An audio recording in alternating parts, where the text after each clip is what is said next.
Today I'm going to be talking about something just a little off the cuff, and really all it is handguns and Glocks. We're going to be talking about Glocks.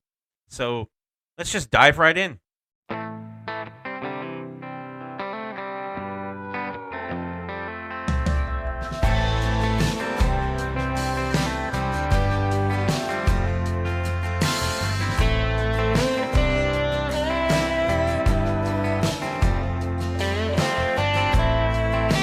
Welcome to Guts and Guns, where we break down big ideas and deliver actionable insights. All in just a few minutes. Let's dive in. Hey guys, it's me, D-Man, back with another episode of Guts and Guns.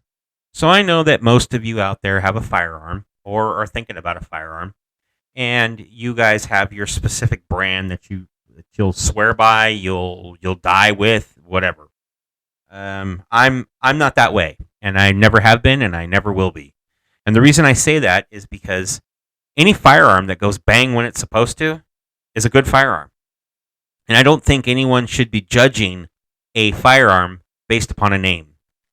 There are flaws in every firearm out there. Every single firearm will fail at some point, whether it be ammunition, whether it be design, whether it be tolerance, whether it be wear, whatever the case may be.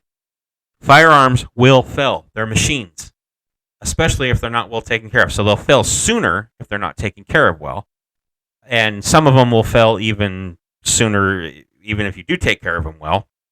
But as long as they go bang when they're supposed to, that's a good firearm. If there's anyone out there that thinks this isn't true, please let me know. So getting on with the main topic here, which is Glocks. Glock handguns. There are several different styles, and they make them in every caliber, 22 included. And they are easily used, simple to manipulate, quick to manipulate.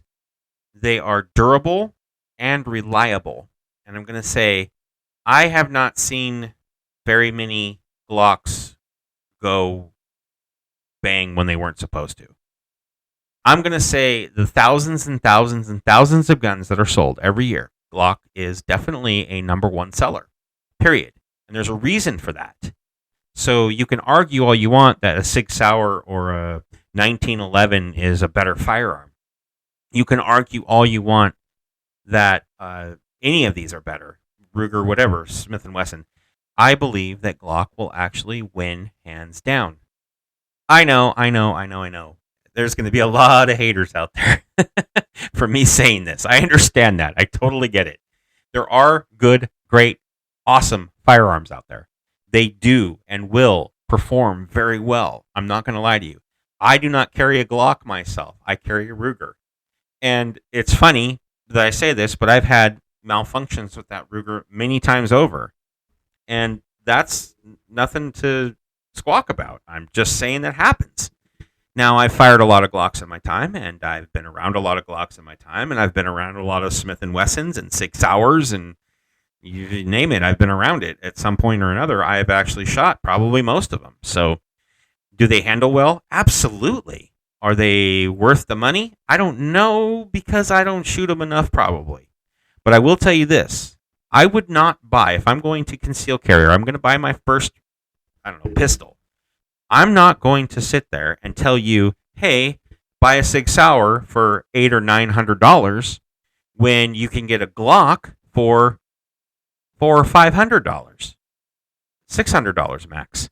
And that's just the facts. It's just the way it is, period.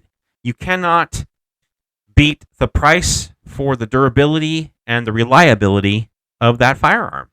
Now, I've been going on for a couple of minutes about how Glocks are great, and I don't even own one. So you guys out there that are Glock owners, you know what I'm talking about. I'm going to call the Glock the AK-47 of the pistol world. And you people who own an AK-47 or understand AK-47s know what I'm talking about. You realize that you can beat those things up. Of course, you don't want to. They're expensive, but you can beat those things up. You can literally dunk them in water and throw them in the dirt and bury them in mud and pick them up and shoot them. They're just that reliable. Now, are they accurate? No, they're not. Not as much as far as when it comes to the AK-47s. But Glocks, yeah, they're pretty accurate. And they hold up. I mean, let's face it, Glock was the one who brought out the poly pistol. They're the ones, and everyone said they were crazy for doing that. You can't make a pistol out of plastic. Yeah, you can. Just like you can make a lower for an AR-15 out of plastic. And they hold up as long as you don't make them a pistol. Now, depending on where you are in the country, Glocks are available in many different sizes, many different varieties. Thin, single stack, double stack, all kinds of different calibers, all kinds of different configurations. The nice thing about Glocks, especially the older models, the Gen 3s, and Gen 5s are coming out with a lot more stuff, but Gen 3s have the most accessories for any pistol in the world. So people are making more things for the Gen 3 Glock than they are for any other pistol. Gen 5 is quickly coming up in that ranks, but Gen 3 still has the most. Now, that's saying something. So they've been around a long time. Why are Gen 3 still available? Because of the accessories. Glock has said that many times over. Everybody thinks it's because California, that's the only model in California, so on and so forth, but that's not the case. Glock keeps the Gen 3s because more accessories out there for that particular firearm or that particular generation than any other firearm out there. So if you guys were doubting on can you find something for your pistol, if you have a Glock, no. Gen 3 especially. Gen 5s, like I said, coming up there, so they got a lot of accessories for those as well, and a lot of stuff is coming out. So the question is, can you use Gen 5 stuff on a Gen 3 pistol? And the answer is most of the time. Not all the time, but most of the time. There are a lot of accessories that you can get for the Gen 5 that will work for the Gen 3. There are a lot of them. So don't think that you cannot get something.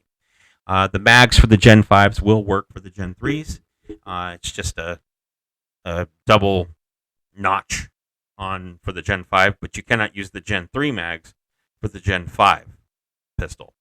So it's a double notch. It's a notch on each side of the magazine. If anybody out there has a Gen 3 mag and a Gen 5 mag and wants to compare them, just look at them.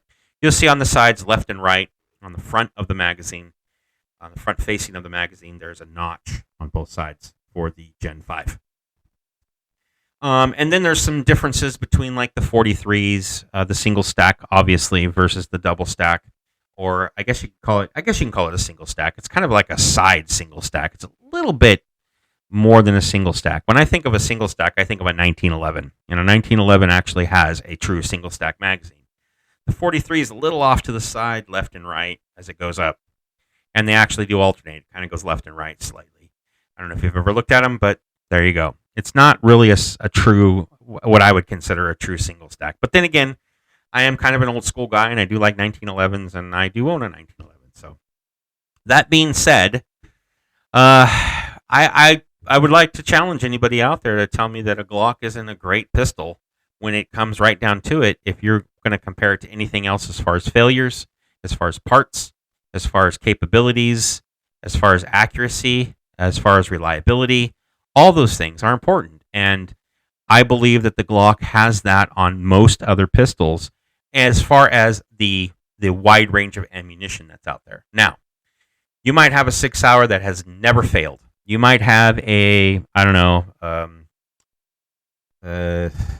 Springfield Armory that's never failed. And you might have it dialed into that specific ammunition that you just love and it's perfect and it feels great in your hands. And that's fantastic. That does not mean that the Glock is worse. It just means that you've dialed in your pistol to you. That's how I am with my Ruger. That was the first pistol I ever bought. And that is the pistol that I carry, and that's the pistol that I shoot a lot. So I'm very good with that pistol. So that's why I carry that pistol. I'm going to go to a Glock eventually, and I'm going to change my caliber eventually. And that's all part of this venture that we get on when we start getting into firearms. And you guys, all you guys out there, everybody out there knows exactly what I'm talking about when you start going down that road. Now, like I said, I'm kind of off the cuff today, so there is no real modifications to what's going on today. I am using some new equipment, though, so I'd like you guys to give me your input and let me know what you think as far as the quality of this stuff. And if you think it's all great and happy, then I definitely want to hear that, and I want to hear it just like this. Awesome!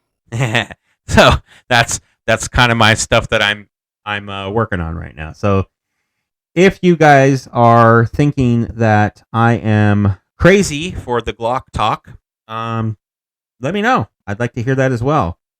So that's about all the time we got for the Glock Talk today. Tune in next time for another episode of Guts and Guns.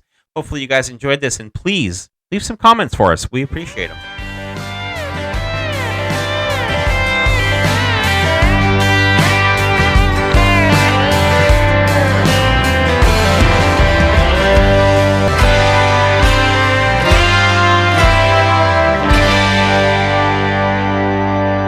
Thanks for listening.